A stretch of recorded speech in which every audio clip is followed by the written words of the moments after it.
Hi everyone, this is Vincent Le Jamtel, community developer on Assassin's Creed Odyssey. Welcome to a new monthly video series where you will find out what's coming up next each month in Odyssey. Today I'm with Bruno Guérin. Welcome Bruno. Hi Vincent, hi everyone. A part of my mandate as a live content director is to define what's going to happen in post-launch in Assassin's Creed Odyssey. And I'm super excited to be here today because although there is still much to do and a lot of unknowns on the horizon, we're ready to share our plans for November.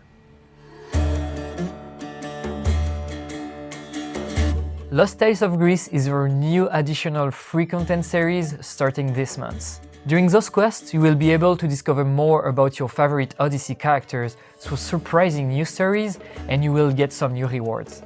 In The Show Must Go On, our first quest, you will play as an actor, reenacting the Battle of 300 as King Leonidas himself.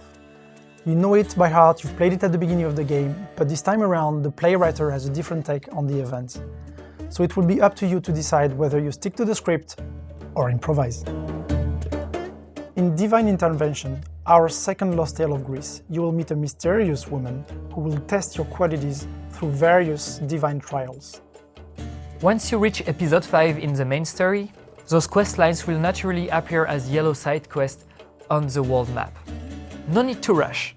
There's no time limit, so feel free to play them whenever you want. And be sure to save before you play them, as you may want to check the different branching options.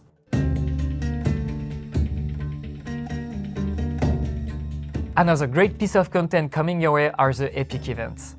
Either mercenaries or ships, they regularly appear in the game, and your duty will be to hunt them down and get their exclusive rewards, like ship design or a new piece of equipment. With the introduction of epic ships and epic mercenaries, we've added a new source of orichalcum, the rare currency that you can spend at the ecos of the Olympians. So this brings us now to 5 ways to get that rare currency that Sargon is craving, through exploration, from daily quests, weekly contracts, and now epic ships and epic mercenaries.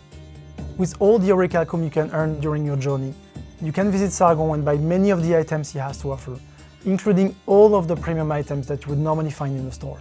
So for example, the underworld-themed items that we released a couple of days ago are already unlockable at the ecos of the Olympians.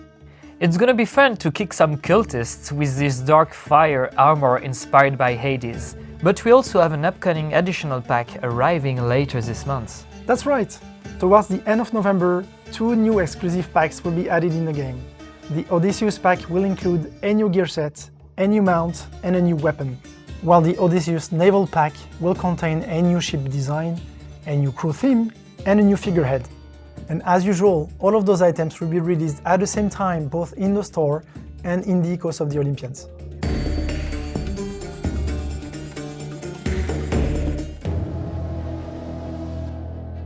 On November 13, a new mythical creature called Serapis will arrive and terrorize all the world of ancient Greece. And you will be the only one who can defeat it.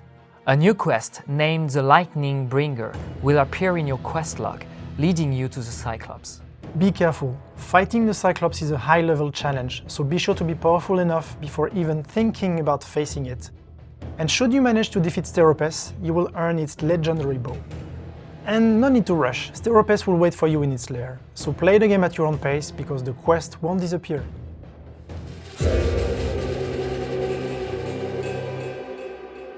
Bruno, I couldn't let you go without some of the most burning questions from the community.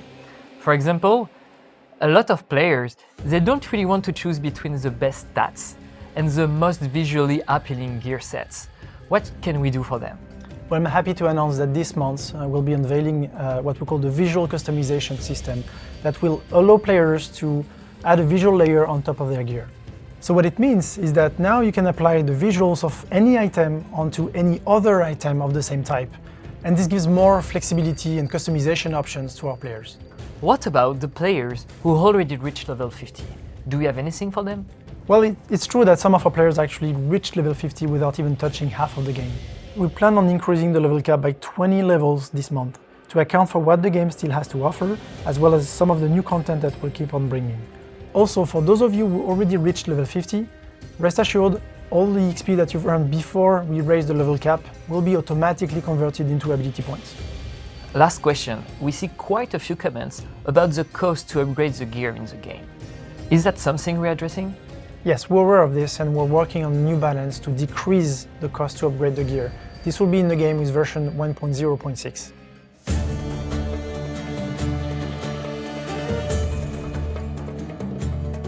We hope you're as excited as we are about all this new content and rewards coming up in November. And we have so much more to share in the future, so be sure to check out accessory.com and our monthly update article. So see you next month for a new monthly update video.